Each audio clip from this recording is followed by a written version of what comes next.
The story begins in a dimly lit room as the protagonist slowly regained consciousness. Before them, a girl, seemingly unconscious or dead, lay on a blood-red magic circle surrounded by candles. They asked themselves what happened, then frantically looked around the room. As they saw coffins and writings of blood on the floor, they were left wondering where they were. Just then, flashes of memory began to return, and they recalled a truck barreling down the road. The protagonist was on their way to the hospital when they died and possibly got reincarnated. Just then, the girl called out their name, Luxe. The protagonist asked if she had just called him Luxe, and she confirmed it. Still unable to believe it, Luxe aggressively shook the girl, asking her if she was sure. The girl, startled by his sudden closeness, called him out. Luxe quickly searched for a mirror, and when he finally found one, his doubts were confirmed. He couldn't believe it. He had become Luxe Zeldia from Blazfan. He panicked at the thought, thinking it was the worst situation possible. Blaze Fantasy. That was the game he had been hooked on the most in his whole life. Luxe then looked at a map hung on the wall, seeing the kingdom of Rogland and the Zeldia territory. As he was deep in thought, the girl, still tied up, asked him if he was okay. He suddenly started looking at the map out of nowhere. Meanwhile, Luxe arrived at a conclusion. There was no doubt about it, this was exactly as it appeared in the official setting of the book. The girl was confused while Luxe paced around the room. He had read it so many times that it was worn out. The book was thick and he paid an expensive amount of 6,800 yen for it. He always played Blaze Fantasy, also known as Blazfan. There, the player's objective was to raise the likability of the heroines they were after. There was a school part where the player would aim for a happy ending. There was also a battle part which involved cooperating with the heroines to defeat the Demon King. It was a very popular action RPG. Truly, Luxe was being reincarnated into Blazfan. Just then, he thought about Lyra Scarlet and how she was doing. The girl asked if he was referring to the princess. Then she informed him she was doing well. He then asked about Eliza and Claire, which made the girl think he was listing women's names. Suddenly, she teased him about being in love with them, and he didn't even bother denying it. He claimed that he really did, and he loved them all. Unbeknownst to the girl, he meant to say that as a fan, but she was already baffled by the thought. As the girl was weirded out by him, Luxe thought about meeting the girls himself, now that he had been reincarnated. He started recalling the plot of the game, and he remained oblivious to the girl's stare. Finally, he snapped back to reality, asking the girl what she was doing. She suddenly screamed, reminding him that he did that to her. This girl is Morga, the Zeldia family's maid in training. Luxe freaked out, not recalling any of her claims. It turned out that before his reincarnation, his character wanted to summon a demon, and Morga was the unfortunate sacrifice. Luxe forgot those events since he was abruptly reincarnated. Luxe Zeldia was a middle boss in Blazfan. In a word, he was despised. Just then, Luxe announced that they would drop the demon summoning and clean up the place. He untied Morga, apologizing for dragging her along. He guessed she hated it, but Morga said she didn't. How could she hate something when it let her skip work? Luxe stuttered, struggling to believe her reasoning. The two quickly got to work, cleaning up the mess Luxe had initiated. In the middle of it all, Luxe asked himself what he should do now. Just then, a maid entered the room, telling Morga to clean up the main hall. She stuttered upon seeing Luxe, so he apologized for startling her and for borrowing Morga as well. The maid stuttered as she avoided his gaze. However, when she accidentally looked at his face, she started screaming, thinking he was the child of the evil eye. Luxe was stunned, and before he knew it, the maid started bolting toward the door. Morga told her to wait, but the maid kept on running. Sensing Luxe's silence, Morga tried to reassure him. However, he played it cool, saying he understood the maid. Indeed, the evil eye was despised in this world. Hundreds of years ago, the Demon King of the past was also born with an evil eye. The fear of the evil eye was deeply engraved in people's memories that it became folklore. A child with an evil eye was said to bring disaster to the country. Luxe's mother hanged herself shortly after giving birth, and his father treated him as if he didn't exist.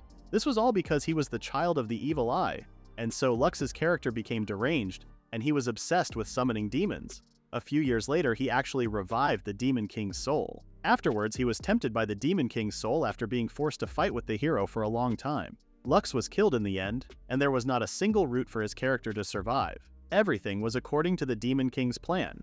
The Demon King then took the evil eye from Luxe's corpse and made a complete revival. This meant, as long as Luxe had that evil eye, he would be targeted by the Demon King's forces. Even though he finally got reincarnated into the world of Blazfan, he might just be destined to die after all. Bro got reincarnated just to speedrun death. Luxe was consumed by horrible thoughts, his fears projecting through his eyes. Suddenly his mind returned to Morga, who informed him that the maid was new. Luxe said he didn't mind, but Morga continued, saying that the new maid's hometown was destroyed by demons, so she was more afraid of the evil eye than anyone. Luxe knew it all too well. Suddenly stars started wobbling in his eyes, and before he knew it, he was knocked out. The last thing he heard was Morga calling out his name. Later that night, Luxe regained consciousness. He argued he was only a little tired, but Morga insisted that he should rest. She started feeding him, but Luxe reassured her he could eat on his own. Suddenly he asked Morga if she wasn't afraid of his evil eye, which confused her because he asked this now. She admitted she was scared at first, but even though it was called evil eye, it was harmless. Because of that, she got used to it. Now she just felt like she was taking care of her selfish little brother. She smiled, saying this is how she felt. Luxe was touched by her statement. Then he jokingly asked if he was the little brother. Morga confirmed he was, since she was older than him. That night, Luxe lay in bed, his mind still occupied with thoughts about his evil eye. Just then, he turned to face his nightstand where he saw a piece of paper peeking out of a book. He pulled it out and saw a wish list, something that the original Luxe must have written. There, he read that he wanted to get revenge on those who underestimated his eyes. Just then, he found that the original Luxe also wanted to be recognized by his father. Most of all, he wanted to be happy. Luxe raised his hand near his eye, falling silent as he grasped what he read. He then shut his eyes. He had decided. The next day, Morga freaked out because Luxe wanted to go to the training ground. She reminded him that last year he gave up after a few minutes, which was something that baffled Luxe himself. He then flexed his stick-like arms, realizing his physique spoke for itself. On top of that, it made sense that Luxe in-game was also a lousy swordsman. However, he had already made up his mind. He then demanded that Morga take him to the training ground. Left with no choice, Morga did as she was told. In the training ground, a bunch of young men gathered, training to become skilled swordsmen. Morga asked what exactly he planned to do, and Luxe replied that he was going to use his evil eye. Morga was confused, so he explained he wanted to try something. Thinking back, in-game Luxe didn't really know how to fully utilize his evil eye. However, this new Luxe did. The evil eye wasn't just for scaring other people. Suddenly, he closed his eyes, then he opened them with immense focus. It was amazing. He could see and feel the soldiers' movements. It was as if they were seeping into his body. As he kept on testing his skill, Morga suddenly informed him that it was time to get back. He was confused because they had just arrived. Suddenly, he noticed that the sun was already setting, which meant his plan might just work. Luxe lurked in the training grounds for the rest of the week. One soldier noticed that he had been going there every day, while another pointed out that he only watched. Suddenly, someone approached Luxe asking if it wasn't time for him to get some exercise. Luxe didn't sense him at all, yet he played it cool and asked who the stranger was. He was Joris, the commanding officer. Luxe grew nervous as he looked at Joris, sensing that he was pretty strong. Joris stooped down to meet Luxe's gaze, asking him if he wanted to be mentored. Suddenly, Luxe asked if he was going to fight him, which somehow baffled the old man. Luxe proudly claimed that he wanted to test his strength. Meanwhile, Morga grew anxious about Luxe's naivety. Joris was a former captain of the Royal Knights until something happened. One could see his strength in the soldiers. Just then, Joris turned his back on Luxe, telling him that he would allow this test. However, he wouldn't take responsibility for Luxe's injuries. Not long after, the two headed to the arena, bringing with them their own swords. The soldiers spectated, unable to believe that this young man was having a mock battle with the commanding officer. They wondered what Luxe was thinking, but they kept quiet and observed. Before the battle began, Luxe took a deep breath. Morga, on the other hand, called Luxe out for his recklessness. Meanwhile, Joris kept a straight face, telling the young man to come with all his might. Luxe suddenly raised his sword, telling Joris that he would take him up on his offer. He suddenly bolted from his spot, making movements that were too fast for the human eye. Morga was shocked, and so were the spectators. They were left wondering what was with his movements.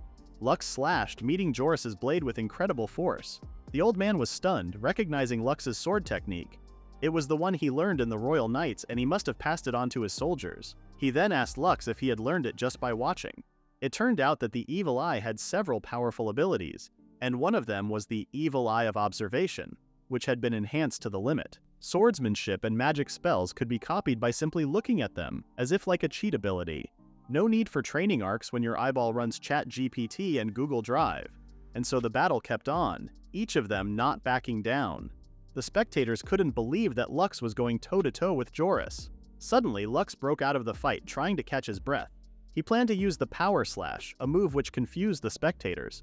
It was a basic skill after all. However, Joris didn't keep his guard down, predicting that Luxe would just use the Power Slash alone. An extraordinary amount of magic power, the true essence of the evil eye, was imbued within. Meanwhile, Luxe mustered all the energy left in him. Being killed and his evil eye being stolen by the resurrected evil king was something he would never allow to happen. He would destroy the original storyline. Of course, there would be no villains, no middle bosses, nothing. If he could do it, he could prevent the Demon King's resurrection and stabilize their world. All that would be left would be the peaceful romance between the heroes and heroines, and he would be watching from afar. He suddenly realized this would make him a mob character, but it would still be great. However, to do that, he needed to get stronger. He would use his evil eye to his advantage. Suddenly, he gripped his sword and readied his stance. He dashed towards Joris and attacked, making the old man kneel as he received the impact. With his sword swinging in the air, Luxe proclaimed that he would become a mob fan who would protect them all. With determination in his heart, he would resist his fate. Luxe lunged forward with fierce determination while Joris held his stance with calm confidence. Joris remained unmoved as Luxe held onto his sword, clearly catching his breath. Just then, the moment of defeat hit Luxe, sending him crashing to the floor and screaming in pain. He could feel his whole body ache, making him wonder what kind of technique he just got hit with. Suddenly, Joris approached him, telling him that he had simply blocked the attack. Luxe trembled at the thought and he asked how the old man did it. Joris admitted that Luxe perfectly mimicked his soldier's movements, but his body was different from that of a regularly trained soldier. In other words, the young man had pushed past his body's limits and he couldn't endure it. Luxe shivered, acknowledging the fact. Man tried to solo the boss with a level 1 character build. He slowly got up, apologizing to Joris for the incident earlier. However, he made it clear that he really wanted to get stronger. He asked Joris if he didn't mind, but before he could finish, the old man already said yes. They would build Luxe's well-trained body from scratch.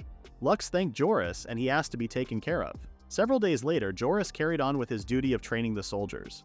He commanded them to go on 20 more laps, making the soldiers complain about the hellish training. They struggled to catch their breath, claiming that they couldn't take it anymore. One soldier asked Luxe if he could keep up, yet he didn't answer and only kept practicing his swordsmanship skills.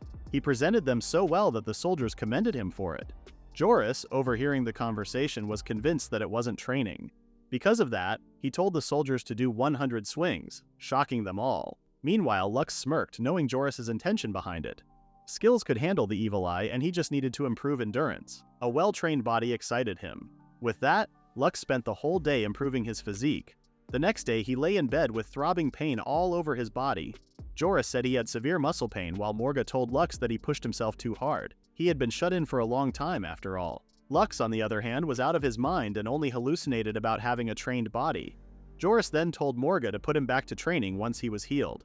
For now, rest was needed as it was also part of training. That night, as Luxe lay in bed, he thought about how there were only 5 years left until the main game would start. However, he had started walking a different path from the original Luxe. The evil eye would definitely be targeted, and nothing that would happen would come as a surprise. There was also the possibility that the Demon King revival cult would make a move. It looked like becoming a mere mob character wouldn't be easy. On top of that, he still had to worry about a major event approaching before the game started. He couldn't waste a single moment. The next day, Morga searched the entire mansion for Luxe. She asked another maid if she had seen him, and she finally had her answer. He was busy in his study reading about dark magic. Morga suddenly entered the room carrying a tray of snacks. However, she accidentally lost her balance, sending the tray flying. Before she could land, Luxe used his magic to slow everything down. To Morga's surprise, Luxe only prioritized the tray of food, allowing her to crash onto the floor. She served snacks and got served by Newton's law. After the incident, Morga pointed out that he was studying magic. Luxe explained that he wanted to effectively use the time while his body healed. However, something bothered him, so Morga asked if there was a problem. Luxe shared that he could only use dark magic, prompting Morga to ask what the issue was. Luxe wanted to use flashier magic, but all he could do was support magic and mostly debuffs. Hearing that, Morga reminded him he was lucky to be able to use any magic. This struck Luxe, realizing that she wasn't one of the lucky ones. Morga then reminded him that normally people can't use magic and she was jealous of it. She then recalled that there was a senior maid who could use wind magic, and it seemed convenient for drying laundry. It truly was helpful in daily life. Suddenly, Luxe changed his perspective, thinking there was no point in wishing for what he couldn't have.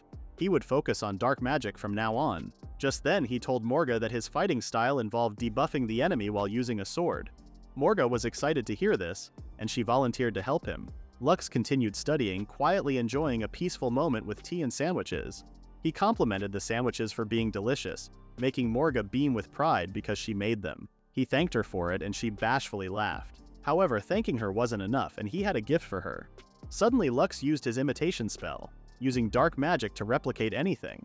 Normally, one would need to observe the original for a long period. But with the evil eye's super observation, it was easy.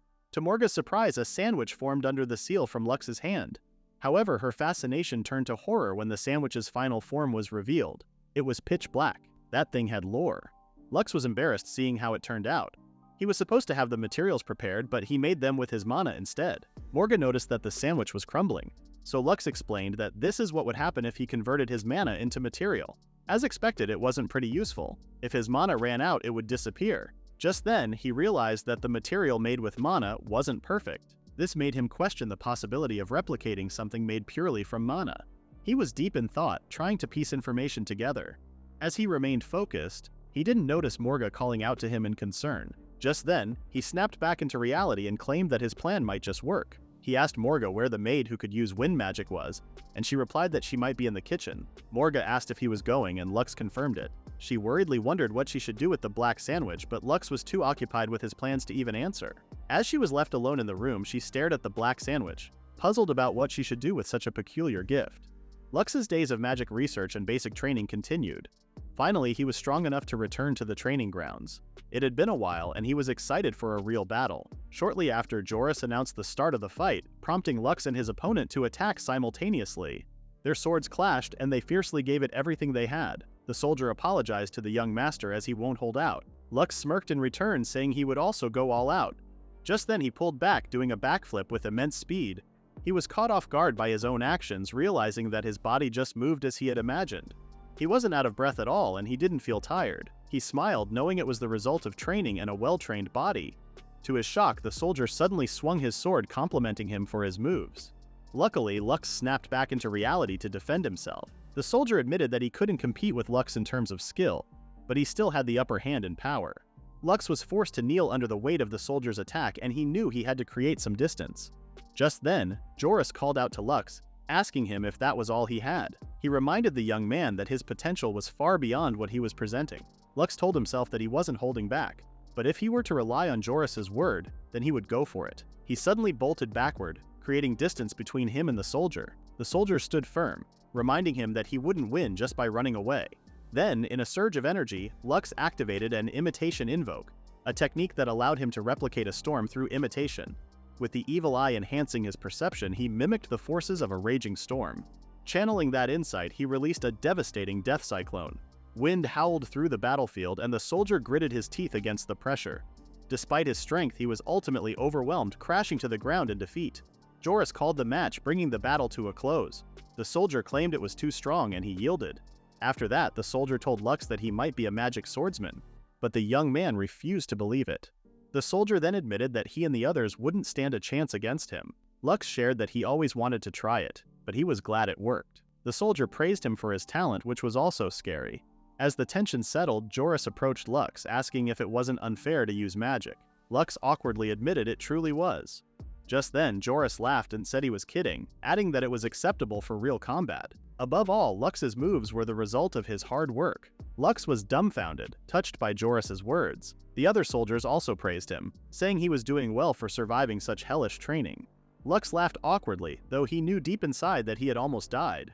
Just then, the soldier who was his opponent scruffed his hair, making him chuckle. As they left, Luxe wondered if he had gained some power to protect the evil eye. One thing was for sure, the mob character plan had made progress. Just then, Joris called for their attention, announcing an even harsher program for the next day. The mere thought of it made everyone horrified. To be a mob character that would watch over the heroines while protecting his evil eye, Luxe underwent rigorous training in swordsmanship. He sacrificed sleep to study magic, and the results made him look like a ragged person. Morga freaked out when she witnessed the state he was in. Luxe asked what was wrong as he was busy researching magic. Morga merely acknowledged his statement. Then she bid him good luck. Later that night, dinner was served, and Luxe made sure to pray before eating. However, as soon as he was done, he wasted no time devouring everything in sight. He ate well and acknowledged his fulfilling life, which was far from his previous one. He then turned to the maids, thanking them for preparing such delectable foods.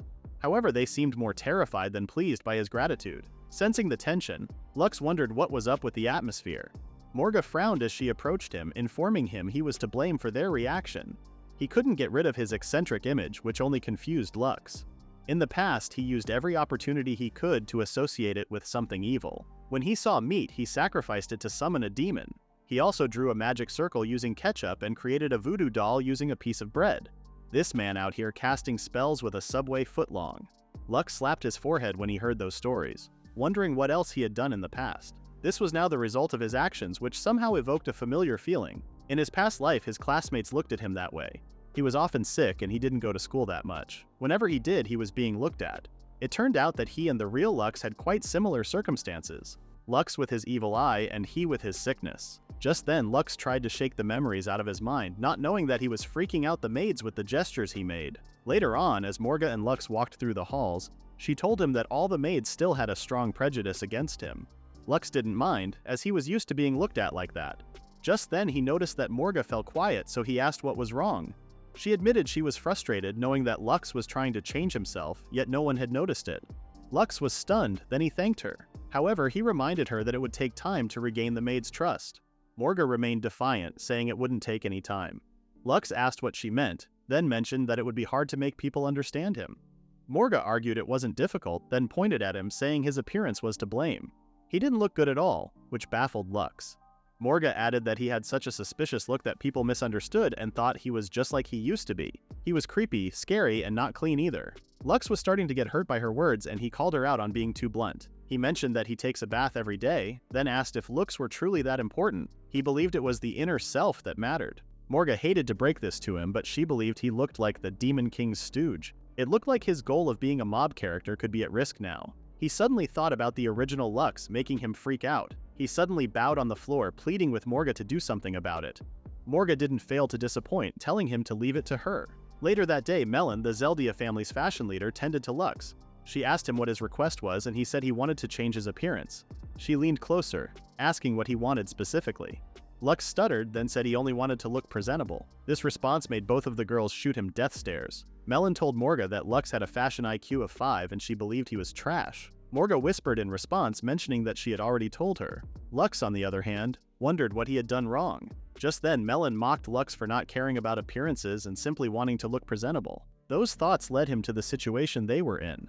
Luxe shivered, trying to explain that he didn't say those things. The girls were furious, preaching that being fashionable couldn't be achieved overnight. Being clean and looking clean were completely different things. Luxe was overwhelmed by their aggression and he worriedly apologized for his naivety. He then pleaded with them to teach him the basics of fashion from scratch. Bro got bullied into a makeover. After that horrifying incident, Melon gave Luxe a makeover. She cut his hair, made him try different products, and also plucked his eyebrows. As night rolled in, Luxe relaxed with a face mask, thinking that being fashionable was hard. This made him empathize with male models, as they seemed to put a lot of work into themselves. He had a lot of work to do, and if he let his guard down, he might become the Demon King's stooge. Just then, Luxe recalled something as he mentioned the Demon King. Many people were scared of his evil eye, and most of all, it didn't suit mob characters. If he could recall, the Demon King in the game didn't always have the evil eye in use. Suddenly, Morga entered his room, wanting to ask about their plans for the next day. To her surprise, she caught him trying to speak to his evil eye, telling it to calm down. She asked what he was doing, and he explained that he was only trying to see if he could switch his evil eye off. Morga wondered if it was possible, and Luxe said it wouldn't be easy, yet it was possible. Hearing that, Morga volunteered to help him do some research on the matter. And so Luxe's daily life became busier. One day he prepared himself for a big event. He dressed in his finest suit and tidied up, swooning all the maids. He bid them goodbye, but the maids couldn't help but be upset about his departure. They were even asking when he would be back. Luxe was surprised, and then he explained that he was going to defeat some monsters. At that moment, Luxe realized that Morga was right. Appearances truly are important. The maids continued praising him, especially his beautiful blue eyes. Morga was proud to witness her creation, yet she grew concerned as the maids volunteered to wash Luxe's back. She quickly jumped into action, fending off the maids and telling them not to get carried away. Morga out here gatekeeping her exfoliation privileges. Luxe's mob character plan had progressed one step further, and after several months since he was reincarnated, he went outside to defeat monsters. One of the main characters of Blaze Fantasy, Eliza Carroll, would soon meet Luxe face to face. In the Zeldia territory, at the old capital of Gran Roselio, Luxe was accompanied by Joris. The monster subjugation finished much earlier than he had expected. Joris agreed, but he believed it didn't turn out to be training fit for the young master. Just then, a girl approached Luxe, asking if he was from the Zeldia family. Suddenly, Joris and the other soldiers kneeled before the girl's presence, shocking Luxe. The girl, Alessia, smiled at Luxe and said it was nice to see him again. Luxe hadn't expected to meet a character who appeared in the main game. This girl was none other than Alicia Coral, the daughter of the Coral family, one of the big three. She was the older sister of the main heroine, Eliza Coral. The thought of Alicia being Eliza's older sister made Luxe nervous all of a sudden, but he tried to calm himself down. He stuttered, struggling to greet her. Alessia asked if he was truly Luxe as she noticed changes in him. She leaned in closer, making Luxe even more anxious. However, Alessia wasn't bothered by their closeness, and she proceeded to tease him for becoming handsome. This made Luxe feel giddy inside, knowing he worked hard on improving himself. Just then, Alessia mentioned that her sister Eliza was also with her. Luxe was surprised as he hadn't expected to meet Eliza that soon. Just then, Alessia called out to Eliza, telling her to come over and say hello. Meanwhile, Luxe grew uneasy, telling Alessia he wasn't ready yet. Just then, Eliza stepped out from hiding and walked towards them. Each step she took made Luxe sweat in anticipation. She kept her head low and asked her sister what she wanted. Just then, her meek demeanor disappeared in a snap, and she started ranting about her sister being too loud. She shook her head, making it clear that she didn't want to say hello. Alessia laughed, apologizing to Luxe about her sister's behavior. However, Luxe wasn't bothered by her sassiness. Instead, he was starstruck. Tears started to well in his eyes as he grasped the situation. This was Eliza, and she would never get sweet with anyone other than the MC. This Sun act was really the Eliza he knew. Suddenly, Alessia asked Luxe to keep Eliza company. Luxe was shocked for a moment, but he realized this might not be so bad after all. He needed to use this opportunity to avoid a villainous future. He needed to gain Eliza's trust, so he casually approached her, saying it had been a long time since they had seen each other. Eliza only stared at him, making him realize that he might have just grinned too much. Eliza remained quiet, then she asked who he was. Luxe was distraught, and he desperately reminded her he was Luxe Zeldia. Eliza couldn't believe he was the Luxe she knew, recalling what he used to look like. As she observed the changes in his appearance, Luxe nervously tried to tell her she was too close. Just then, Luxe realized that Eliza was not like her sister. She liked to look down on others. His interpretation was perfect, and he was convinced Eliza was exactly like that. Suddenly, Eliza leaned in closely, interrogating him about something she noticed. She asked where his evil eye was, and Luxe explained he could turn them off. Eliza then told him that if he had done that earlier, he wouldn't have had to go through any trouble. Luxe was shocked, realizing that Eliza just might be worried about him. He called her kind for doing so, which only made Eliza embarrassed. She screamed that no one was worried about him. Then she took back her statement, realizing that using no one would be an exaggeration. Girl trying to be toxic but got hit with the empath update. Luxe felt warm inside, happy that Eliza was good all along. Eliza turned red with Luxe's constant grinning, so she pushed him and warned him to stop it. Later on, the two took a stroll around the area. Eliza asked him about his swordsmanship training, then she mocked him for the sudden interest. Luxe, on the other hand, was worried that he might get addicted to being looked down on by Eliza. Just then, Eliza told him she was curious about it and she wanted him to show her. Luxe couldn't believe she was interested, but Eliza explained how he was looking so raggedy a year ago. Finally, Luxe agreed to show her the move he learned and practiced recently. He suddenly launched himself forward with incredible speed and force, kicking off the ground with enough power to send a shockwave through the air. Eliza, standing nearby, was visibly surprised by his abrupt action. She stuttered, asking what she had just witnessed. She couldn't even see a thing. She asked how much he had done in such a short time, but Luxe didn't answer. He was too immersed in his performance, and he noticed it felt wrong. He then pointed towards the aftermath of his move, where a nearby wall was cracked and damaged. Eliza was surprised, but her expression changed all of a sudden, as if she acknowledged his skill. She told him he did well for the Luxe she knew.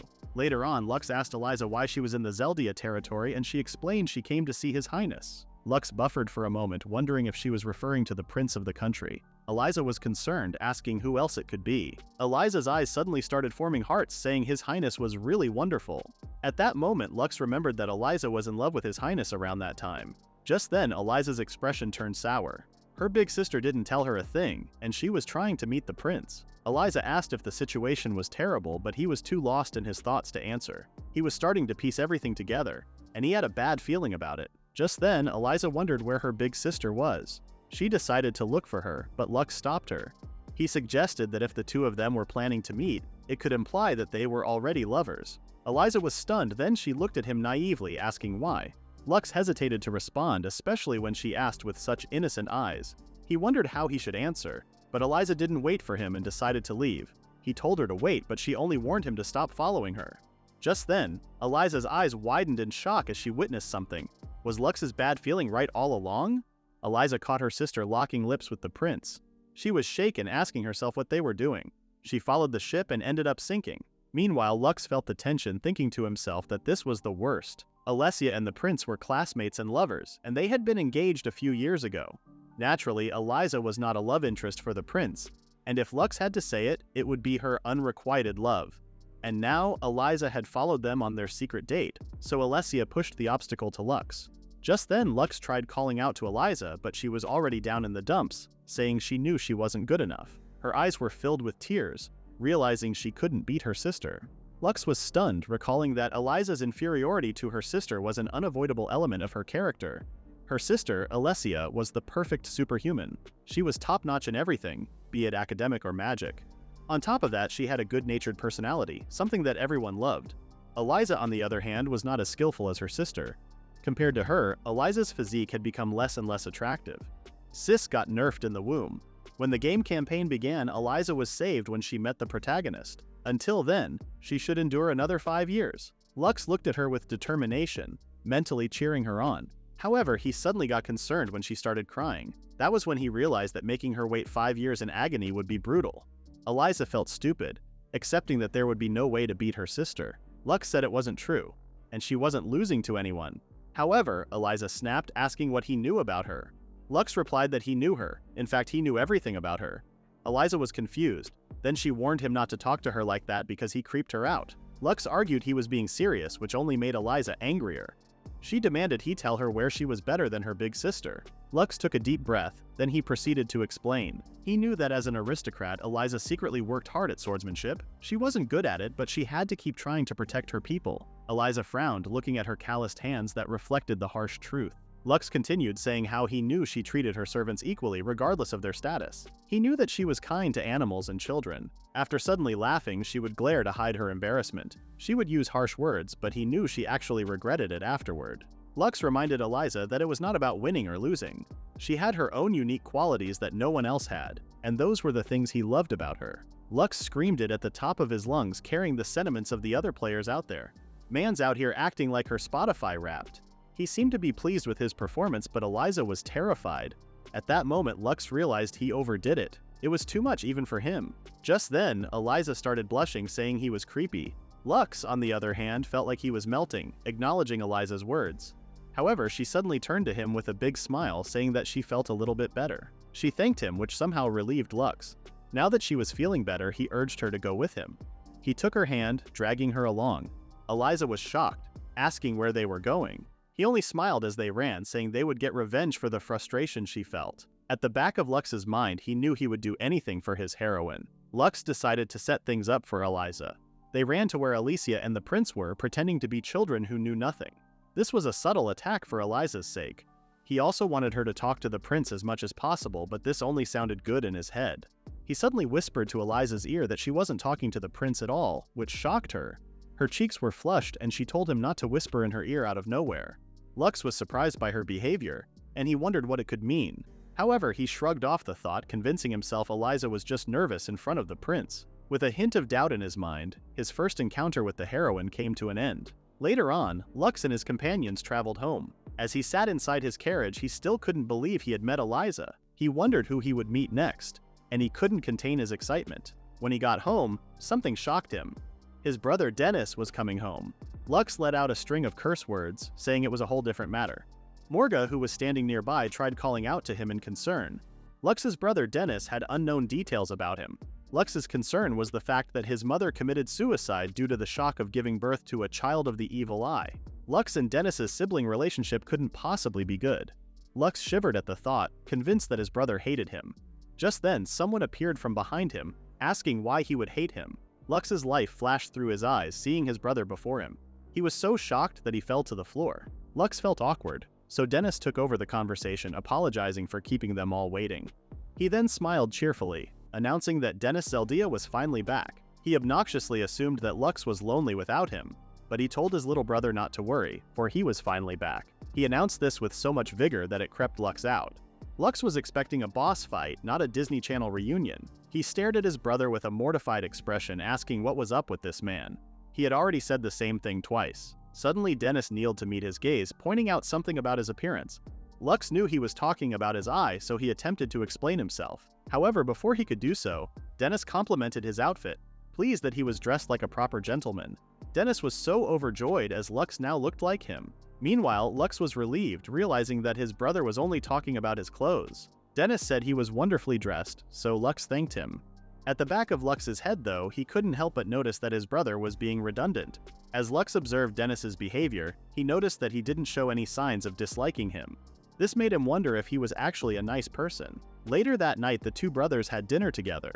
There, Dennis shared that he once had a friend who looked at him with jealousy in his eyes. Dennis reached out his hands to him, and the next thing he knew, he got sent to the principal's office. He was then told, "Of course it's the Zeldia family's kid." He went on and on with his stories, making Luxe realize that he talked way too much. He wondered what was up with his catchphrase, which had driven Luxe crazy. He also hadn't done anything else but brag. As Dennis yapped endlessly, he casually mentioned something about his lightning attribute, which sparked Luxe's interest. Luxe redirected the conversation, asking his brother about his lightning attribute. Dennis went on to explain that lightning was a rare attribute, and throughout history there had only been a few people who had used it. Dennis boasted he was one of them, all while overusing his cringe catchphrase. Big Bro's acting a lil cringe. Meanwhile, Luxe was shocked to know that his brother had a lightning attribute. He absolutely had to copy it with his evil eye. He couldn't possibly pass on such a cool skill. Just then, Luxe asked if he could see his lightning magic in action, but Dennis only said he would if the chance presented itself. Luxe demanded to see it now, but Dennis argued it was not something to be shown off. However, Luxe didn't yield, and he flashed the cutest look in his eyes to convince his brother. Inevitably, Dennis fell for it, and he agreed to Luxe's request. After dinner, the two set out for the yard.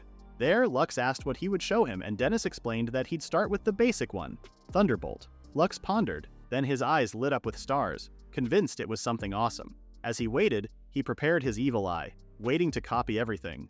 Dennis raised his scepter, announcing for Luxe to feast his eyes upon his rare magic. He proudly screamed, "Thunderbolt!" But only a small flash of light appeared. It disappeared instantly, making Luxe disappointed. He smiled awkwardly, asking if that was it. This is what happens when you give theater kids magic. Dennis couldn't believe what happened, and he looked at Luxe with embarrassment. Luxe quickly hid the disappointment on his face, praising his brother for being amazing. However, Dennis could see through the lies. He closed his eyes, acknowledging he failed. The next day, Luxe walked through the corridors with Morga, saying how much of a letdown the previous night was. However, he gave his brother some grace, telling himself he was the one who had his hopes up. Just then, he saw Dennis coming out of a nearby room. He approached him and asked what he was doing, and Dennis replied that it was a little bit something. Luxe noticed Dennis was sweating, and he was trying to catch his breath. He then looked at the room and welcomed himself inside. Inside, there were tremendous amounts of magic traces. Morga asked if that was the result of Dennis practicing magic, and Luxe confirmed it, seeing no other explanation. His brother was definitely putting in effort, but there was nothing he could do for him. Just then, Morga created fire in her palm, warning Luxe to watch his step. Luxe thanked her, then asked if it was fire magic. Morga proudly said yes, which shocked Luxe. He horrifyingly asked how she was able to use magic. Morga hesitated to explain, but the revelation soon surfaced. She ate the sandwich. Luxe couldn't believe she swallowed that burnt food imitation. However, Morga didn't deny it, and she explained she had fire magic after consuming it. Luxe wondered how it happened, but most importantly, why. He had no recollection of that in his memory. With that thought in mind, Luxe created another one of those sandwiches, deciding to use it. 1 month later, Luxe followed his brother to the yard, asking what he wanted to show him. However, Dennis didn't answer and only told him to follow. All this time, Luxe had been mixing food copies into his brother's food this past month. If Morga could do that much, surely his brother could too. Luxe out here feeding his brother EXP potions disguised as grilled cheese. Just then, Dennis prepared his sword and he cast a Judgment Thunder attack. Luxe's evil eye activated, and he couldn't believe the top-level lightning spell his brother just cast. A powerful flash of lightning erupted from Dennis's scepter, creating a massive crater on the ground. Luxe's eyes widened in disbelief, saying there was no way. He had experimented with food copies, but he didn't think it could give someone that much power. Somehow, this made him worried, and he still couldn't make sense of how this happened. Meanwhile, Dennis was cockier than ever, claiming he was terrified of his own talent. Luxe laughed awkwardly, but he knew Dennis should really be commended. He then gazed at his brother's bandaged hand, which reflected his hard work. Then, out of nowhere, Dennis asked about Luxe's evil eye. Luxe was stunned, seeing that the enviable talk about his evil eye had finally come. He then explained to his brother that it could actually be turned off. Dennis asked if he achieved that on his own, and Luxe confirmed it while also asking why. Just then, Dennis said he shouldn't burden himself too hard. He believed Luxe was talented, but he should always remember that he had a brother he could rely on. He smiled, proudly reassuring his little brother that he would always be there for him. Meanwhile, Luxe smiled, acknowledging his brother's promise. Later that night, Morga praised Luxe for a job well done. Luxe crashed on his bed, thanking Morga for going along. She then talked about how glad she was that it went well, and Luxe agreed with her. He then recalled Dennis's words, and he was relieved to have a brother he could rely on. Just then, a maid delivered a letter addressed to Luxe. His eyes widened in excitement as he held the letter. An invitation to the 10th anniversary. This was a super important event that would serve as the prologue to the game, and the characters would all gather together in the royal capital. There would be a swordsmanship tournament, dance parties, and a plethora of other events. The game Blaze Fantasy was finally getting into full swing. The royal capital soon celebrated its 10th anniversary. The staff of the Zeldia family strolled through the bustling streets admiring the jam-packed event. It was a festival for the whole country after all. Morga looked back at Luxe to see his reaction, but he wasn't as excited as they were. He started crying, which shocked Morga. It turned out that he was crying over the fact that he had come so far with days of steady training. Now it was finally time for BlazFan to start. Not long after, everyone gathered in the arena. It was time for the sword fighting competition, and Luxe was among the competitors who wanted to test their skills. Morga then bowed before him, wishing him luck. Suddenly, Dennis sneaked in to see him. Luxe was surprised, wondering if he had come to cheer for him. True enough, Dennis came to do just that, and he even had matching props for it. He then told Luxe to fight in a way that wouldn't shame the Zeldia family. However, the sheer irony made Luxe question his word choice. Just then, Morga announced that the tournament table was out, and Luxe quickly came closer to see. He scanned the list and landed on a familiar name, Claire. Luxe had expected Claire Wingate to be there. She was one of BlazFan's main heroines, and she was the daughter of the Royal Knights General. Her swordsmanship skills were the best in the series. They would face off in the finals, but this made Luxe wonder just how far he could go against her. Just then he started laughing maniacally, which frightened Morga. Luxe grinned and blushed, barely containing his excitement. Meanwhile, Morga asked him if he was okay, seeing that he was crying and laughing at the same time. After that, Luxe proceeded to the match's venue. As he made his way through a tunnel, he crossed paths with Eliza. He told her it had been a while, then he asked why she was around. She suddenly acted defensive, asking why she couldn't be there. To her surprise, Luxe asked if she was there to cheer for him, which made her face turn red. She nervously explained that she was not participating in the sword fight and she had free time. Just then, she stopped mid-sentence when she noticed the "I understand" look flashing on Luxe's face. She anxiously warned him to stop it, then told him to win, as she would be watching. Luxe smiled, then he thanked her while he hurriedly left. Luxe felt happy as he thought about the people who cheered him on. The once hated Luxe had come that far, and he was glad to have worked so hard. Not long after, Luxe stood in the arena for his match. He wondered who his first opponent was, and upon spotting him, he immediately noticed his sword. The opponent complained that they put an injury prevention spell on it, and they wanted to use a real sword. Luxe remained guarded, knowing his opponent was an unknown character. He then acted friendly, saying that a real sword would be bad. This was a place to test their swordsmanship after all. However, the opponent warned Luxe not to talk as if he were human, then he called him a child of the evil eye. He continued, telling Luxe that an abomination like him was the very thing he would want to swing his sword into. You know what? Give Luxe a real sword so he could dice the life out of this guy. Luxe furiously retaliated, but the boy cut him off, telling the referee to keep his eye on the evil-eyed one. He then laughed at Luxe, saying they didn't know what kind of underhanded tactic he would make. Luxe defended himself, saying he would never do such a thing. However, his opponent only shrugged, making Luxe fume in anger. He then announced that he was Luxe Zeldia, and he would, on his name, fight fair and square. His opponent kept on mocking him, saying that a Demon King minion had no name to swear. After that, the referee announced that the swordsmanship tournament's first round of the 12th match would now begin. The opponent suddenly screamed, which confused Luxe. The boy then showcased his magic, claiming that it was time to exterminate monsters. Dennis was stunned by his magical power, and Joris agreed, noting that it was more than any of their soldiers. The boy was Gellius Malaysia, and he was indeed a descendant of a noble family comparable to the Big Three families. Morga argued that when it came to magical power, Luxe was just as talented. Joris agreed, adding that the magical power of his evil eye was on a different level. However, Joris's eyes widened in shock when he realized that Luxe wasn't using his magical powers. Gellius asked Luxe if he was intimidated by his magical power. Then he went on about how he would have really preferred a real sword for an evil-eyed monster. Dennis warned his brother to look out while Morga and the other maids gasped. Gellius launched toward Luxe, telling him to take the wrath of his hyper slash. To his surprise, Luxe parried the attack, leaving Gellius and everyone else shocked. Gellius angrily asked what he did, so Luxe agreed to tell him.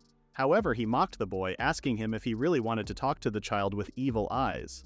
Gellius cursed under his breath, then he abruptly charged with 2 consecutive hyperslash attacks. Luxe successfully deflected each attack, leaving Gellius wondering how it was possible. He tried catching his breath while asking himself why his attack didn't connect.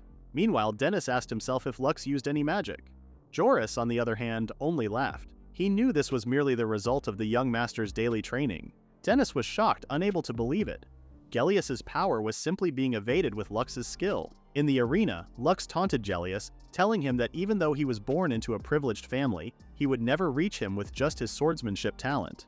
He then swung his sword toward Gellius's face, making it quiver from the immense force. He was sent flying and then he crashed on the floor. The match was over in an instant and Luxe was declared the winner. He then turned back for a moment, asking Gellius if he wasn't glad that they didn't use real swords. Bro ate with that. After the match, Morga praised Luxe for a job well done, while Eliza was glad it worked out. Morga seemed to want Eliza to be as loud as her, but the noble woman hesitated. Just then, she noticed that Luxe was leaving the arena with a gloomy aura. Meanwhile, Luxe placed his hand on his eye, thinking about Gellius's harsh words. As he joined the crowd, he overheard people talking about how he beat Gellius. They believed he used the evil eye to win, or he must have used some underhanded tactics. Luxe was stunned, but he told himself not to let it get the best of him. He would just let them have it, despite them thinking that he cheated. Later on, Luxe returned for the second match, but the referee told him that his opponent had withdrawn. He won by default, and the same thing happened in his third match. This made him wonder why no one wanted to go on a match with him. Just then, two boys laughed at Luxe, saying he was the despicable evil eye holder. Luxe desperately explained that he didn't use his evil eye at all, which only made the boys laugh. Oh my Shayla, one said that they didn't know for sure while the other teased Luxe that they would run. Luxe argued that he really didn't use his evil eye, yet the boys only secured their distance from him. They believed that no one would want to fight a creep with an evil eye and he should have just withdrawn. Luxe was distraught, raising his hand toward his eye. He guessed he really couldn't change fate. He got reincarnated and thought he could start over, but how different was he from the old days? Luxe slowly left the venue, thinking he was the only one who thought he would make it that far. Later on, the final match began. Luxe had won by default except in his first match. His supporters looked at him with concern, sensing he wasn't as lively as he was before. The referee then announced that his opponent had won all her matches in seconds, and she was none other than Claire Wingate. Luxe wondered where she was, and he started to worry that even she didn't want to go on a match with him. Then, out of nowhere, Claire apologized for the delay. She leapt into the arena, shocking Luxe. Sis was late, but still had time to serve. She hadn't had the chance to get warmed up for the match, so she was just unwinding a bit. She then turned to Luxe, introducing herself as Claire Wingate. She asked if he was Lux Zeldia, but he didn't answer. Instead, Luxe asked if she was sure about going up against him. Claire was silent for a moment, then she told him she had one condition. Before she could say what it was, Luxe anxiously promised not to use underhanded tactics and he would fight fair and square. However, Claire had a different idea in mind. She only wanted him to give it his all. He didn't go all out in his first match, which made Claire happy. It was just as she had expected. She also challenged him to use his evil eye, baffling Luxe. He hesitated, but Claire cut him off and reminded him to go all out. Luxe yielded, then he activated his evil eye. He suddenly got conscious, asking if it wasn't creepy. Claire only chuckled and said no, believing it was the same as hers. Luxe asked her what she meant, so she leaned very closely to his face, explaining that they had the same straightforward eyes that sought strength. She reiterated that she had the same eyes too. She didn't break eye contact, asking if she was wrong. Luxe was speechless, looking back at her while muttering her name. Claire then turned her back on him, telling him his evil eye didn't matter. She quickly took off her cape, challenging him to show her his real sword. "Ma'am, this is a Wendy's." Luxe smiled, now remembering that Claire had always been like that. After that, the referee told them to take their positions. In an instant, both emitted incredibly strong auras, showcasing their capabilities. Luxe playfully thanked Claire, then warned her that he would go all out for her. Claire didn't back down, saying that it was good and that they should have fun. The finals began, and both of them charged forward, determined to let the blade clash determine the pinnacle. The match began, and everyone was on edge. Two of the spectators mentioned that the final match was between the Knight Commander's daughter and the Evil Eye Kid. One asked if it wasn't a cakewalk, as they heard that Luxe cheated. Furious, they started jeering, telling the Evil Eye Kid to get lost and lose already. Morga and Eliza overheard their harsh remarks, and they couldn't help but be worried for Luxe. Meanwhile, Luxe told himself not to mind the haters and focus on the fight instead. He would respond to Claire's feelings by going all out. Just then, he and Claire clashed swords, each of them refusing to yield. Eventually, they broke contact, trying to regain their stance. Luxe got a bit nervous, but he had expected that Claire would be this strong. If he let his guard down even for a moment, she would strike him down in an instant. Just then, Claire's movement stunned Luxe. She asked what he was so surprised about, oblivious to the fact that she was swinging so fast that Luxe could barely make sense of things. Luxe grew more tense, unable to believe that Claire hadn't even gone all out yet. Just then, Claire turned her back on him and he called out to her. Claire looked at him ominously, reminding him that she had told him to go all out. She started complaining, saying he was boring her. Luxe tried to catch his breath, asking if she was serious. He was going all out this whole time. Just then, he started to sharpen his focus, reminding himself that he hadn't done that yet. He apologized to Claire, saying that he was only presenting about 80% of his power. Claire was skeptical and asked if he was serious, so Luxe quickly took it back and admitted he only showed 50%. She was relieved to hear it. Luxe then promised that he would go all out from then on, so Claire should go all out as well. Claire remained skeptical, but she acknowledged his words. She acted serious all of a sudden, telling Luxe that she was counting on him. Then, out of nowhere, Claire darted toward him with immense speed, telling him that she didn't want him to lose immediately. Luxe was stunned, amazed by her speed that he barely saw coming. Claire exhaled, then delivered an immensely powerful blow. Luxe was able to receive it with his sword, but he was forced down to his knees. At that moment, Luxe realized that Claire's sword moved like she was dancing. The crowd suddenly erupted with cheers, screaming Claire's name. Meanwhile, Morga and Eliza were worried sick, unable to imagine what would happen if the match kept on. Dennis, on the other hand, asked Joris if Luxe was going to be okay. Joris believed he wouldn't last long, but he could get through it and had a chance at winning. In the arena, Luxe struggled to receive Claire's relentless attacks. Claire asked if he was sure about ending the match like that, which somehow astounded Luxe. Suddenly, Claire moved so fast that it seemed like she was teleporting. She asked Luxe if he could see, but he was still buffering from what had just happened. Claire is out here running on 5G while Luxe is still stuck on prepaid load. From the crowd, Dennis screamed that Claire was behind Luxe. The girls were also just as terrified, screaming out Luxe's name in concern. Meanwhile, Claire closed her eyes in disappointment, saying it was a shame. She prepared to deliver the finishing blow and said that she had expected a better fight out of him. Just as she swung her sword, Luxe unexpectedly leapt, narrowly dodging the attack. Claire was shocked, and so were the spectators. Luxe then apologized to Claire, admitting he had been a bore. Suddenly, he flashed his evil eye and said that he needed time to adjust to her full power. Claire sensed the heaviness of his aura, making her tense up. Meanwhile, Luxe prepared his stance, saying it was time for him to go all out. He suddenly bolted from where he was standing, swinging his sword at Claire without hesitation. Claire was able to deflect the attack, and she noticed that Luxe had copied her sword dance. Luxe apologized, explaining that it was just how the evil eye worked. Bro just straight up went for plagiarism. However, Claire only scoffed, wondering why he was even saying sorry. This was what she wanted, and it made Luxe much more interesting. Claire had been bored all this time against her swordsmanship master, her father, and the knight commander. Before she knew it, they were no longer a match for her. The sword that she loved so much had become something that she mastered in solitude. So, she had been waiting all this time.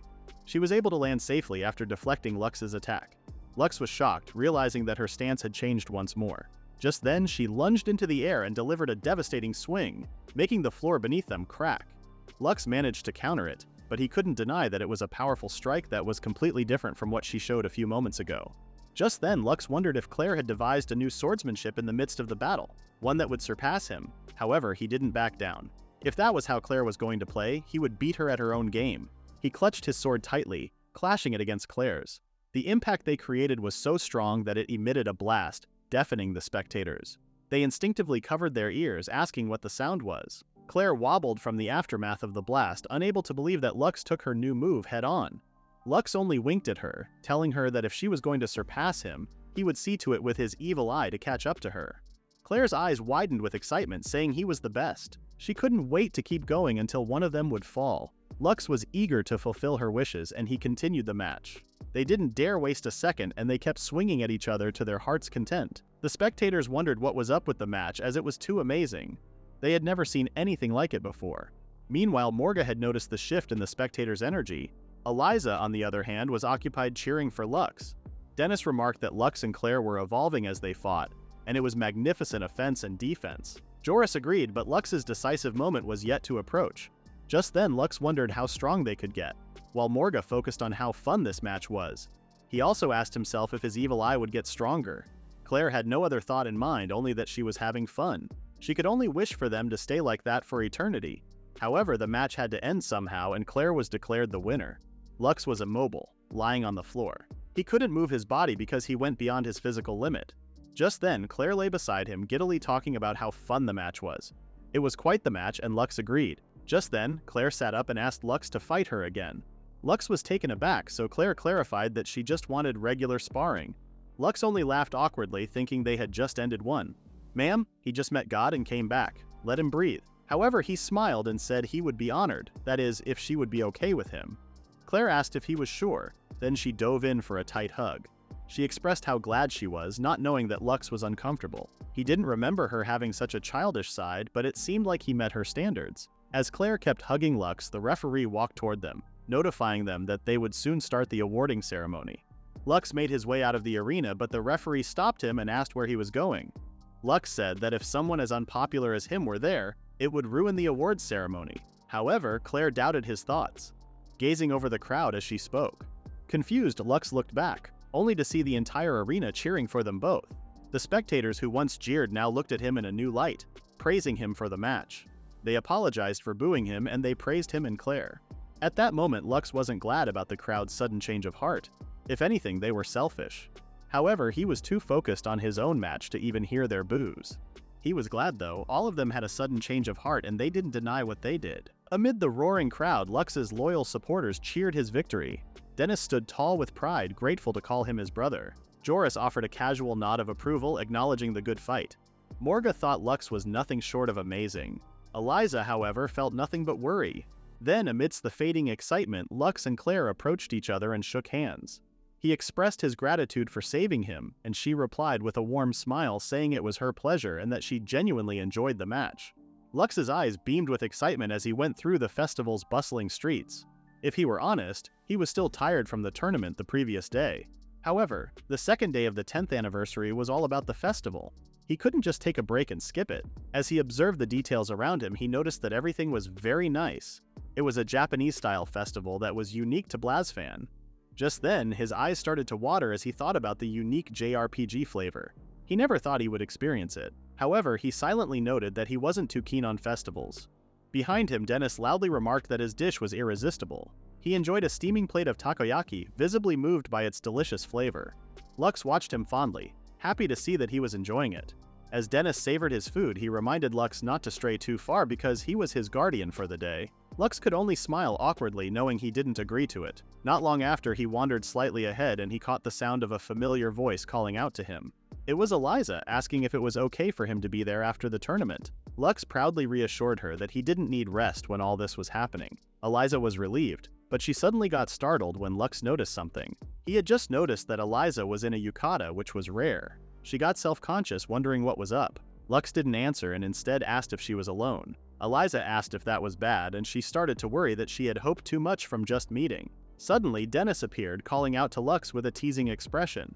He then pushed Luxe and Eliza closer, saying that a gentleman shouldn't just leave a lady all by herself. He clasped their hands together, insisting that it would be bad if they got separated. Both were shocked, unable to protest. He grabbed their hands like he was closing a Sims interaction. Dennis gave his brother a proud salute, saying that the rest was up to him. Luxe shivered at the thought, wondering what he was even suggesting. Suddenly, some sausages caught Dennis's attention and he wandered off without notice. Meanwhile, Luxe called out to him, frantically reminding him about the whole guardian thing. Left with no choice, he apologized to Eliza for his brother's weird behavior. Eliza, still holding onto Luxe's hand, nervously said that Dennis wasn't entirely wrong.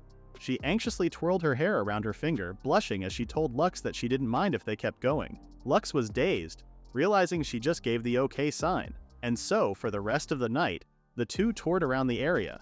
Luxe couldn't believe it was really happening. Later on, a girl sitting on a tree branch suddenly called out to Luxe. It was Claire, and she was glad to see him. Luxe suddenly got giddy, making Claire confused. He couldn't believe he was able to see Claire in her casual clothing. Claire worriedly asked if he was okay, while Eliza reassured her not to worry about him. Suddenly, Claire introduced herself to Eliza, and Eliza recognized her from the tournament. Meanwhile, Luxe realized it was their first time meeting. Just then, Eliza leaned closer to Luxe, looking a bit tired. Claire noticed it, and so she excused herself. Luxe asked why it was so soon, so Claire chuckled and explained that she might get in the way. Why's Eliza leaning like her HP bar just turned yellow? Sensing their confusion, Claire asked if they were in that kind of relationship. Eliza turned red, asking what she meant. She got defensive, frantically explaining that Luxe was just her childhood friend. Claire understood, and she said she was glad. However, at the back of her mind, she wondered why she even said that. Luxe turned his back on the two girls, thinking to himself that the atmosphere was different. He could feel them looking at him and he couldn't deny the pressure. In an attempt to assert dominance, Eliza took Luxe's pinky, urging him to follow her. Claire asked why they were holding hands, but no one answered. Meanwhile, Luxe expressed his frustration, so Eliza explained that it might be bad if they got separated. Claire quickly took the opportunity to hold Luxe's hand, but Eliza swatted it off. Not the hand-holding battle royale. Claire asked why, and Eliza simply said there was no reason. Luxe, on the other hand, was feeling all the butterflies in his stomach. Just then, Claire frowned, saying they weren't being fair. She demanded to hold hands with Luxe, shocking both Eliza and Luxe. Eliza anxiously argued that they weren't playing around, and Luxe agreed with a grin. Claire asked Luxe if he didn't like her hand, and he quickly denied saying such a thing. She then turned to Eliza, asking why she was so flustered. Eliza nervously denied the allegation while Luxe tried to prevent them from fighting. Luxe asked himself what was happening and what he should do. The two girls called out to him simultaneously, seemingly asking him to pick a side. Overwhelmed, he screamed, finally agreeing to hold their hands at the same time. Claire laughed with joy, saying the activity was fun in its own way. Eliza pouted, admitting she was willing to compromise. Luxe, on the other hand, said it felt wrong. As they walked the busy streets, Luxe tried to brainstorm a solution for his crisis. Just then, Claire broke off from the group, running towards something interesting. She was excited to see some swords that were up for sale. She picked a sword, urging Luxe to continue where they left off the other day. However, Eliza doubted she would be able to do that with such a huge crowd. Luxe chuckled, recalling that Claire was a cool and mature character in the game. However, at that moment she was as innocent as an elementary school boy. He couldn't deny she had her own charm. As Luxe was deep in thought, Eliza tried to take the sword from Claire. She screamed at Luxe to help her while Claire whined like a little child. Claire and Eliza both found themselves subtly competing for Luxe's attention. They first stopped by a game stall together, clearly having fun while Luxe stood nearby, intrigued but unaware of their quiet rivalry. Bro out here soft-launching a harem and doesn't even know it. Later, the group gathered again, this time with icy treats in hand. Luxe got a brain freeze, making the girls burst into laughter. As the night progressed, Eliza mentioned that it was about time for the fireworks show. Now that Luxe thought of it, he realized he had never really seen fireworks. Claire told them that she knew a great spot to watch the fireworks, and this intrigued Luxe. Just then, a commotion caught the group's attention. The crowd was pleading with a mysterious figure to resurrect someone and bring them salvation. They desperately claimed that they could no longer go on. As everyone went hysterical, Luxe and the girls wondered what was going on. Suddenly, the mysterious figure addressed everyone, reassuring them that the Demon King would surely be resurrected. Under him, everyone would be equal and would be freed from all suffering. Eliza asked Luxe what was up with those people, and Luxe explained it was the Demon King's resurrection cult. The Demon King Resurrection Cult, as the name suggested, was a cult that aimed to resurrect the Demon King. In the game, they secretly worked to resurrect the Demon King. Without a doubt, they were the MC's enemies. If the Demon King were resurrected, they would immediately work towards obtaining the evil eyes. If that were to happen, Luxe's fate would be inevitable. Just then, a woman kneeled in front of the cult leader, telling him she faced hardships. The cult leader met her gaze, reassuring her that she would be given salvation once the Demon King got resurrected. Seeing this made Luxe grit his teeth in anger. Meanwhile, Eliza expressed her disappointment, wondering why such people had to ruin a nice festival. Claire, on the other hand, suggested reporting the incident to the knights. However, Luxe remained where he stood, breaking himself free from the girls. Currently, his greatest enemy was in front of him. His hand curled into a fist, wondering what he should do. He was confident he could hold his own, but they were only low-level believers. He didn't want to stand out just to subdue them. Suddenly, Eliza called out to him, snapping him back into reality. She asked if he was okay, while Claire wondered why he was so worked up. Eliza tried to calm him down, telling him it was a common event, even in the royal capital. Luxe was even more tense, realizing that the girls didn't know the existence of the Demon King Resurrection Cult from the game. He quickly apologized, explaining that he was just deep in thought. Not long after, the group headed to a tower. As they went up the stairs, Claire explained that this was the great spot she mentioned earlier. The girls were filled with excitement, while Luxe was still sulking about the incident with the cult. In the end, even with his knowledge of the game, there were still things that he didn't know. While this world was similar to the game he knew, it was still reality. His perception was naive, and if he carried on like that, he would end up repeating what happened in the game. He had to reconsider his actions, get stronger, and gather more information. Luxe started to feel the weight of everything he had to do, and he started drowning in his own thoughts. Before he realized, the fireworks started exploding in the sky, snapping him back to the present. The three of them were in awe of the beautiful display before them. Luxe's eyes widened, and he felt his heart beating faster. Meanwhile, Claire said it was the most fun 10th anniversary she ever had. Eliza agreed, noting that she would never forget it. Just then, Claire turned to Luxe, saying it was all thanks to him. Eliza hesitated to say it, but she admitted she thanked him a bit. However, Luxe didn't respond. The image of the real Luxe flashed in his mind, reminding him that he was the mid-boss. Along with Eliza and Claire, they were supposed to kill each other. However, in this reality, they were all looking up to the same sky. This made Luxe optimistic, realizing that their fates were certainly changing. He calmed himself down, reassuring himself that he didn't need to rush. Just then, he thanked the girls for watching the fireworks with him. The three of them smiled at each other, and the rest of the night carried on peacefully. After the event, they returned to the festival, amazed by what they had just witnessed. Just then, Eliza attempted to hold Luxe's hand, but Claire was too quick to notice. Claire clocked that hand move faster than FBI agents. She called her out for being unfair, which immediately made Eliza anxious. Fed up, Luxe screamed at them to stop it. Suddenly, a man working for the information center announced that Dennis was looking for Luxe. Luxe got alarmed, even more so when he was told to head to the emergency tent. Claire was shook, while Eliza gasped. Luxe, on the other hand, quickly jumped into action. He soon found out that his brother only had a raging stomachache, having devoured everything on site at the festival. He wailed in pain, but the nurse reassured Luxe that his brother only ate too much. However, Luxe still cried for his brother, empathizing with his suffering. It was time for the final day of the 10th anniversary in the royal capital. All that remained was the dance party, an event that served as the prologue to Blasfan. It would be the day when heroes and heroines first met and children went out for little adventures. Luxe had played this many times, yet it was still the best beginning he had experienced. And now he was finally about to witness that moment himself. He would be a mob that would watch over the heroines. However, he decided being a mob wasn't enough. He needed to be one with the wind. Suddenly, he snapped out of his fantasy when someone called his name. Melon informed him that he was now ready. Luxe was starstruck seeing how handsome he looked in the mirror. Melon proudly said he didn't look bad, and Morga was so sure he would attract the eyes of the girls. However, Luxe had already decided he was but a mob, and he was one with the wind. The girls freaked out, saying they couldn't have that. Melon reminded him of the importance of the dance party, while Morga told him he would find his future spouse there. Seeing their reactions, Luxe anxiously said he was kidding. Luxe saw his glow up and said, "Nah, I'm background noise." With everything settled, the maids wished him luck. Luxe didn't really intend to dance with anyone at this dance party. There were two reasons. Originally, the real Luxe didn't attend the dance party because he was sent to the hospital by Claire after the swordsmanship tournament. He didn't know how his actions would affect the development of the original story. Other than that, the main heroine, Lyra Scarlet, had a deep connection with him. He definitely didn't want to get in the way of the hero and Lyra's meeting.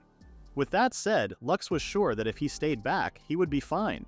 He was but a mob, one with the wind. Not long after, he reached the castle, but he complained about all the walking that he had to do. Just then, as he walked by two girls, they started talking about him. They were horrified about the evil-eyed, who they believed was the worst. More people started exchanging whispers, saying their precious party was ruined by such an ominous figure. They hoped he would just get lost. This annoyed Luxe as he was trying not to stand out.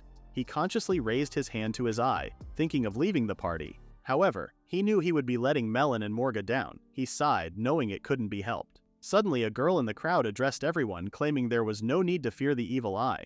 Luxe's eyes widened in shock, recognizing the voice he just heard.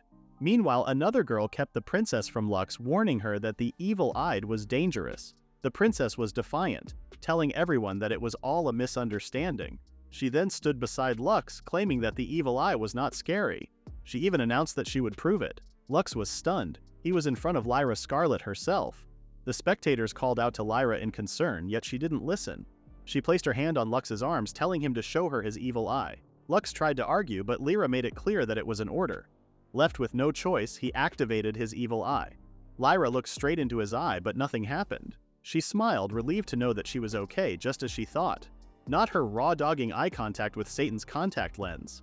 There was no need to fear both the evil eye and Luxe Zeldia. Luxe was too stunned to speak, and he could only mutter her name. He tried to say something, but he quickly took it back. Lyra reassured him it was okay and that no one would fear him anymore. Luxe agreed with her, seeing that the halls were empty after everyone left in fear. As the night progressed, Lyra disappointingly said it was all for naught. Luxe tried to make her feel better, saying she had been a great help. Lyra thought she was able to change everyone's prejudice against his evil eye. Luxe smiled, recalling that Lyra's seriousness is what made her Blasfan's main heroine. She smiled, realizing she was still inexperienced. Just then, Luxe was met with another dilemma. He wondered what he should do, as he didn't expect to meet Lyra that day. Suddenly, Lyra called out to him, shocking him back to reality. Lyra asked to talk with him, so they headed to a fountain in the garden. There, Lyra said she always wanted to apologize. When they first met, she was only a child. She was scared when she saw his eyes, and she ended up crying. She was sure she heard him too. Luxe recognized this all too well. This was the connection he was talking about. The real Luxe kept hanging about this matter, and the two didn't reconcile until the end. Luxe fell into the darkness, and Lyra thought she was the reason for his decision. Because of that, Lyra continued to be driven by remorse. However, this Luxe was the one in control now, so he should be able to steer the situation into a different future. Lyra wanted to apologize further, but Luxe stood up and said she didn't need to do it. Lyra stood as well, arguing that she couldn't just do that. She continued, but Luxe interrupted, asking why she had suddenly taken such an action earlier. She was hesitant to answer, but she ultimately reasoned that she was a princess and her action was a given. Luxe asked why it was so sudden, which only confused Lyra. If Luxe had to say, she was looking back on that day, leaning more into what the evil eye was. She remembered his situation as the child with evil eyes. Lyra was heartbroken, and that was why she didn't hesitate at that moment. Luxe asked if he was wrong, but Lyra was stunned into silence. He went on, saying that Lyra's actions saved him more than words ever could. So he had one wish, which was for her to look into the future and not the past. Not to apologize, but to strive for friendship. He held out his hand to her, thinking it could ease her burdens even just a little bit. Just then, Lyra admitted that as a princess she was ashamed of her mistake. She then smiled brightly, expressing her gratitude to Luxe. With that, she happily shook his hand. Not long after, she expressed how glad she was to get the guilt off her chest. Luxe felt the same way, but then he suggested enjoying the dance party. Lyra seemed hesitant to ask him for something, but she ultimately revealed her request, for them to dance together. Luxe was shocked, and he let out a deafening sound of disbelief. That is all till chapter 9.1. Please view the comment below for more information.